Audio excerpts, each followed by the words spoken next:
Bonjour à toutes et à tous, bienvenue dans le podcast de Paris Basketball On Air. Le programme du jour, les bilans individuels de l'effectif du Paris Basketball version 2022-2023. Et le cas que nous allons traiter est celui d'Amar Gegić aujourd'hui. Et pour débattre de la saison de l'international bosnien, Antoine est avec moi. Salut Antoine. Salut Flavien, salut à tous. Le déroulé du podcast, c'est à peu près le même pour chaque pastille individuelle que l'on vous propose depuis maintenant un petit moment. Mais on va le rappeler, on va faire le déroulé de la saison du joueur, parler de son utilisation dans l'équipe, et puis donner une petite appréciation sur les performances d'Amar Gegić. Du coup, pour cet épisode, les réseaux sociaux comme d'habitude avant de démarrer, @ParisB-8OnAir pour Twitter, ParisB-On pour Instagram et pour Facebook. Petit changement de nom depuis peu, vous l'avez sûrement remarqué. Et nous, on démarre du coup avec le bilan de la saison d'Amar Gegić. Amar qui est donc arrivé l'été dernier en provenance de Cibona, qui a joué toute la saison, n'a jamais été blessé, 34 matchs en Betclic Elite, 17 plus 2 de playoffs en Eurocup, donc je vais faire pour la Betclic Elite, il a joué 16 minutes par match, 6.1 points, quasiment 2 passes, 2 rebonds, un peu plus d'une perte de balle pour quasiment 7 d'évaluation. En Eurocup, les statistiques sont vraiment meilleures. 20 minutes déjà, il joue un peu plus, 11.7 points, un moins bon pourcentage au tir, 53% pour les 2 points, 27 à 3 points, 3,8 rebonds, 2,5 passes, quasiment 2 ballons perdus pour 12 d'évaluation. Alors, l'évaluation passe quasiment du simple au double en fonction de la compétition. Antoine, pour simplement démarrer cet épisode, quel mot tu pourrais donner pour qualifier la saison d'Amar Gegić? Moi, j'ai envie de dire larguer les amarres, mais c'est une petite blague. Toi, t'auras peut-être forcément autre chose. Lève la tête. C'est pas à toi que je m'adresse, c'est la phrase que je donne, hein.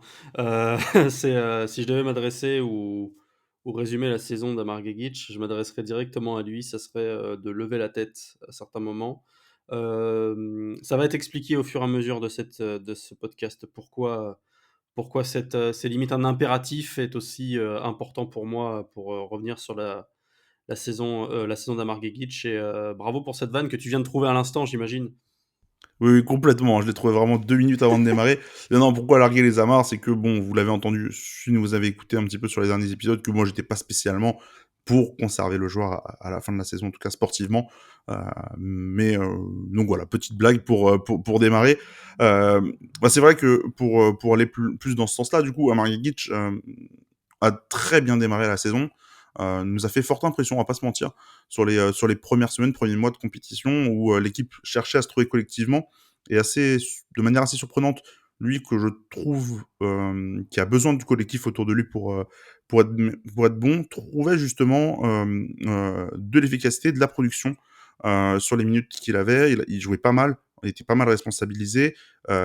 Il a aussi profité, en tout cas au début de saison, de la blessure de Wallace pour se montrer un peu. Et puis, petit à petit, ça s'est étiolé sur la suite de l'exercice. Et on a vu, honnêtement, son temps de jeu réduit, ses responsabilités réduites, et même, en fait, le voir très peu, finalement, sur des séquences, importantes. Et là où, en fait, où il avait le plus de temps de jeu, avec des responsabilités, c'est dans le garbage time avec les jeunes. Donc, la saison d'Amar, on va la détailler plus en détail tout au long du podcast, mais moi je la trouve un peu décevante, pour pas vous mentir, par rapport à ce que j'en avais vu en début de saison, par rapport à ce qu'il a montré sur la suite. Voilà, moi ça m'a pas forcément plu. Antoine, qu'est-ce que tu as à dire là-dessus, sur un peu le déroulé de sa saison? Je pense que tu es plus ou moins d'accord sur l'idée que la meilleure, la meilleure version d'Amar Gegić qu'on a vue cette année, c'était plutôt octobre et novembre, et qu'à partir du mois de décembre, euh, bah, le bateau a un peu coulé petit à petit. Je vais essayer de pas paraphraser ce que tu as dit puisque je suis quasiment d'accord sur tout et il arrivait tard en plus à Marguerite, il me semble que c'est une des dernières recrues qui arrive en T'as raison, septembre. t'as raison. Je crois que c'était 20 septembre en préparant l'émission que il arrive le 22 où j'ai vu des papiers de médias qui annonçaient ça C'est ça, j'allais te dire le 22. dans cette date-là. En fait, c'est intéressant ce que tu dis, c'est un joueur qui avait besoin du collectif parce que oui, c'est pas comme, un Kyle Allman ou un Tyrone Wallace qui sont des joueurs, on va dire A, des joueurs qui sont des stars ou des joueurs qui portent vraiment une équipe. Amar Gegić, c'est un joueur qui se fond dans un collectif et on l'a vu, je sais pas si tu te rappelles ou même si nos auditeurs s'en rappellent, en début de saison, on disait beaucoup, un terme, c'était Amar Gegić Coupe d'Europe.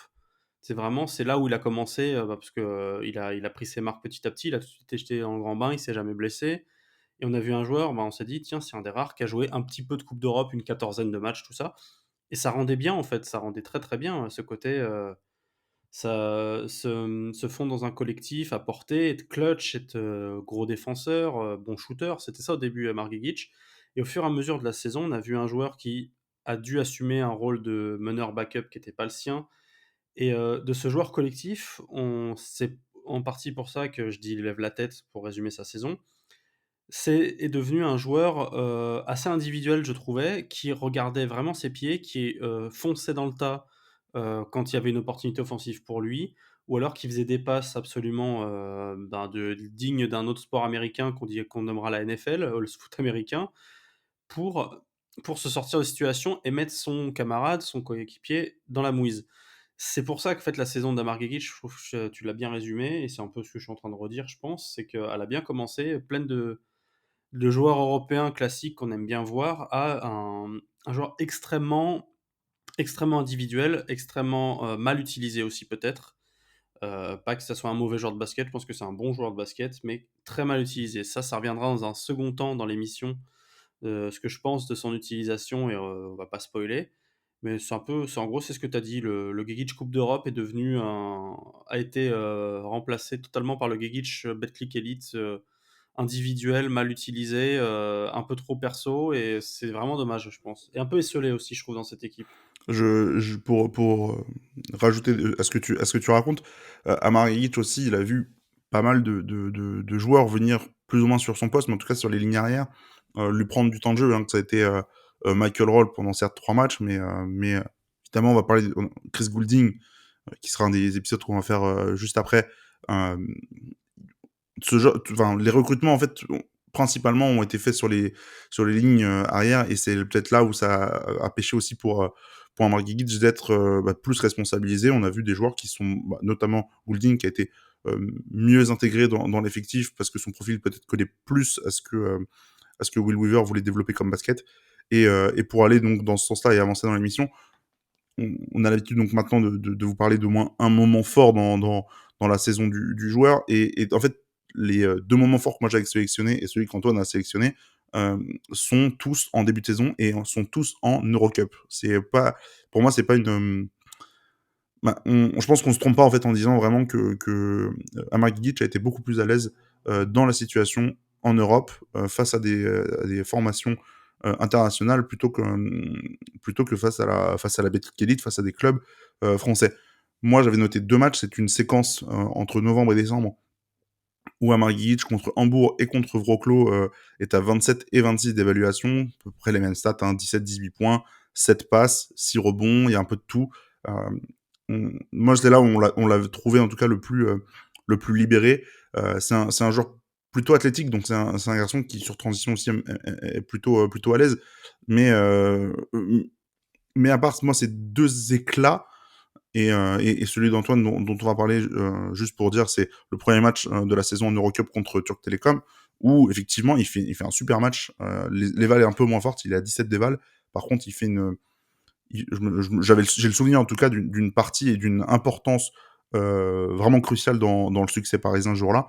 À part ces 3 matchs-là, moi j'avoue avoir très peu de souvenirs d'un Marc Guigic où on le sent pas dominant, mais vraiment sortir du lot. Il y a eu des matchs plus tard dans la saison quand même où il n'a pas été mauvais, mais il y a vraiment chaque semaine, on avait l'impression que il s'enterrait, il était enterré peut-être petit à petit par son coach, et ses moments forts étaient beaucoup moins en vue et réguliers. Je sais pas ce que tu en penses, Antoine, là-dessus. Le côté enterré par son coach, ça revient à ce que je disais sur le côté esseulé de et c'est la même chose, pour moi, je trouve. C'est qu'au fur et à mesure de la saison, on a senti un joueur moins concerné, moins pas personnellement, mais dans le groupe, en fait. C'est un joueur qui était pas très utilisé, beaucoup moins. Bon, tu as parlé aussi évidemment du fait qu'il y a eu des joueurs qui sont arrivés sur son poste, puis lui après il switchait de poste en poste, il y a des joueurs qui sont venus, des joueurs qui sont partis. Il a pas réussi à prouver tant qu'il aurait peut-être voulu, quand il a eu sa chance pour X ou Y raison, dont celle du coaching, je pense et ça résume assez bien la saison d'Amar Gegic, au final. Un joueur, qui, en Europe, quand on a eu besoin de lui, tu as cité ces 3 matchs-là parce que oui, ça a été très compliqué, voire impossible, de trouver une prestation notable, très notable, on va dire, qui mérite d'être citée dans un bilan de fin de saison en Betclic Elite. C'est d'ailleurs pour ça qu'il n'y en a pas. Alors qu'en Europe, on a pu en trouver 3, on aurait peut-être pu en gratter une quatrième sûrement, notamment, et elles sont quasiment toutes en début de saison, du moins d'Eurocoupe. Et après, voilà, au fur et à mesure de la saison, il y a eu ce déclin est dommage pour voir un joueur qui a des qualités, et comme tu as dit, qui est un joueur athlétique, mais qui a tendance à s'être un petit peu, qui est tombé dans le mental, peut-être de la facilité de forcer son jeu, d'essayer de trouver une solution pour grappiller des minutes, pour retrouver de l'intérêt, aux yeux de son coach, et qui au final est tombé qui s'est lui-même enfermé dans une espèce de spirale où, il devenait plus, pardon, que la caricature de lui-même, parce que le Gegic qu'on attendait en début de match, on va dire un petit peu de manière un peu, pas méchante, mais critique de notre part, en fait, c'est celui qu'on avait, tous les jours. On prédisait vraiment le match de Gegic, et c'est dommage parce que les débuts étaient vraiment prometteurs. Les débuts, tu as raison, étaient vraiment prometteurs et on va peut-être avancer en parlant de son rôle. Marc Guitt, donc, qui était, on va dire, meneur arrière, mais en sortie de banc derrière Wallace et Holman, qui avait la responsabilité de porter le ballon, soit de porteur de balle principal, soit secondaire, de la seconde unit, quand parfois Bégarin pouvait l'avoir un petit peu aussi. Antoine, est-ce que pour toi, Margit a été utilisé de la bonne manière? Alors, on va évidemment, je pense, on va le couper en deux entre oui sur le début de saison et non sur la suite. Mais oui, par rapport au début de saison, qu'est-ce que toi tu retiens positivement de son intégration? On trouvait quand même, moi je trouve, en tout cas, dans sa sélection de tir, qu'elle était meilleure parce qu'il allait plus facilement au cercle, et était capable de trouver des paniers plus faciles lors du début de saison parce que il était mieux intégré dans les systèmes de Will Weaver. Il était mieux intégré, il a été aussi amené à commencer sa saison dans un championnat, peut-être plus l'Eurocoupe, qu'il connaît mieux que certains joueurs, donc ça peut être aussi un avantage, peut-être. Et ce côté, voilà, il avait des ballons plus intéressants. Il n'avait pas à porter la balle aussi, et ça, c'est important. Et ses qualités athlétiques faisaient qu'il avait cette facilité à passer sous l'arceau, à passer sous l'arceau et à scorer à l'intérieur, et potentiellement de temps en temps mettre un 3 points, un gros 3 points. Enfin, c'est un joueur assez complet où on aurait pu se dire il va affiner quelque chose, et on va se rendre compte que c'est un joueur assez, voilà, polyvalent, avec une force, ça va être, voilà, l'attaque à l'intérieur ou un gros shoot à 3 points de temps en temps. Et c'était ça au début, Amar Gegic, c'était vraiment ce joueur assez polyvalent qu'on a vu un petit peu, voilà, de moins en moins concerné tout au long de la saison. Est-ce que son point fort, c'est pas justement de pas être une menace principale dans une équipe, mais vraiment d'être le glue guy à côté qui peut faire mal sans vraiment que tu t'y attendes quand tu défends sur ce genre de joueur? C'est vrai que ça peut être ça, parce que le glue guy, c'est un bon terme. C'est pas un joueur qui va spécialement remonter la balle de base. C'est pas non plus un énorme shooter élite à 3 points. Donc, en fait, il sait le faire. Il sait faire l'un, il sait faire l'autre. Bon, il sait plus surtout shooter. Mais c'est ce joueur qui va, ouais, se faire oublier parce qu'il a pas la balle, et qui au final va pouvoir montrer qu'il sait à peu près tout faire, ou qu'il peut essayer de tout tenter, du moins. Et en plus, en début de saison, ça marchait pas trop mal. Que ce soit la création, les passes, les interceptions, la bataille au rebond, du scoring à l'intérieur. Et c'était vraiment, ouais, une arme, quelqu'un qu'on aurait pu souvent classer dans le rôle de facteur X d'une rencontre, tu vois? Ce joueur qui sera pas le meilleur de la rencontre, mais sans lui, le momentum, il aurait jamais changé. C'est peut-être ça qu'on aurait pu attendre de lui de base. Et dans une moindre mesure, est-ce qu'il a été moins bien utilisé? Dans quelle manière?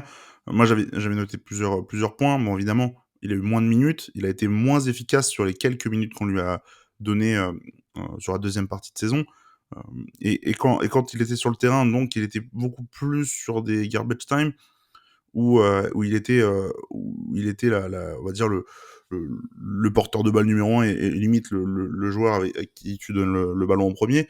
Je trouvais même qu'il n'arrivait pas plus forcément à faire la différence sur un contre un et qu'il prenait beaucoup plus de shoots à 3 points de pull-up, notamment pour essayer de créer un tir parce qu'il n'y arrivait pas pour se frayer un chemin.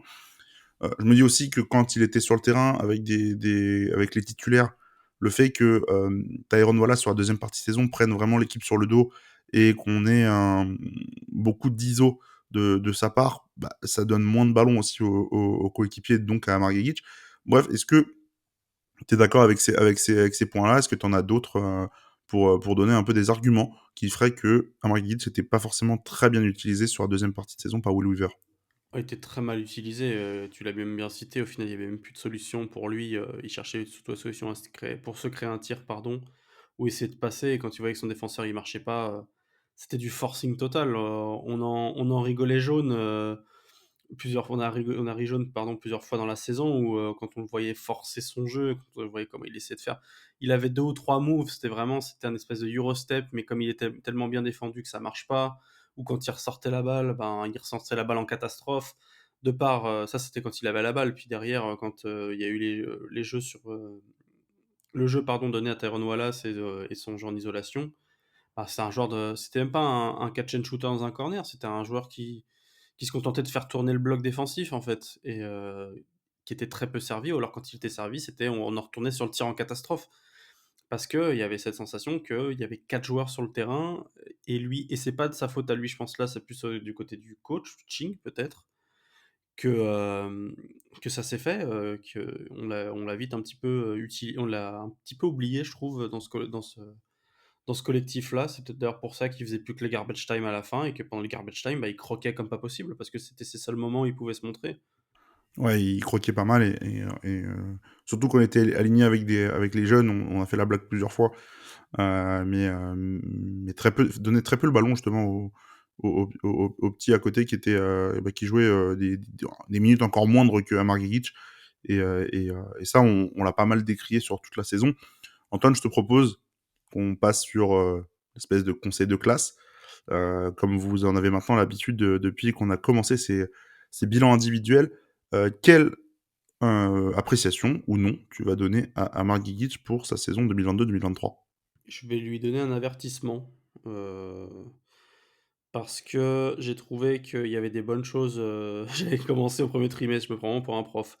Heu, j'ai trouvé qu'il y avait des bonnes choses en début de saison qui se sont vraiment, détériorées tout au long de la saison pour, au final, que le bilan global soit pas loin de pas loin du redoublement.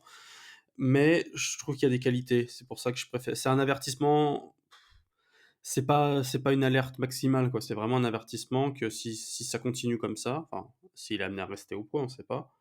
Enfin, c'est soit moi je serais pour donner une deuxième chance avec un nouveau coach, d'où mon avertissement plutôt gentil. Je pense qu'il y a des choses qui lui sont reprochées à lui et d'autres qui sont, reprochées, au staff en général, donc avertissement plutôt gentil. Dommage parce qu'il y avait pouvait mieux faire, clairement.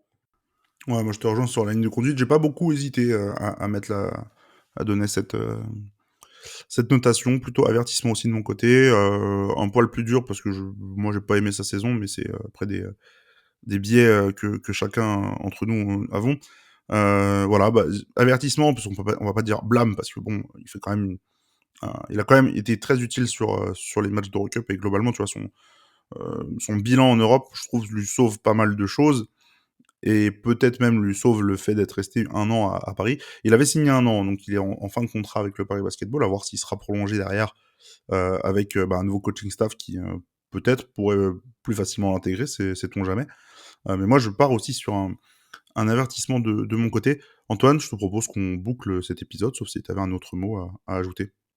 Non, c'est bon pour moi. Eh bien, c'est beau pour toi. Nous, on a encore quelques épisodes à tourner, donc on va s'arrêter là. Je vous rappelle juste les réseaux sociaux avant de nous quitter. @ParisB-8 on air pour Twitter, Paris Basket, Paris Biball on air sur Instagram et sur Facebook. Oui, ça a Ça va venir, changé et j'ai un peu de mal à m'y habituer ça va également. venir. Ça va venir exactement.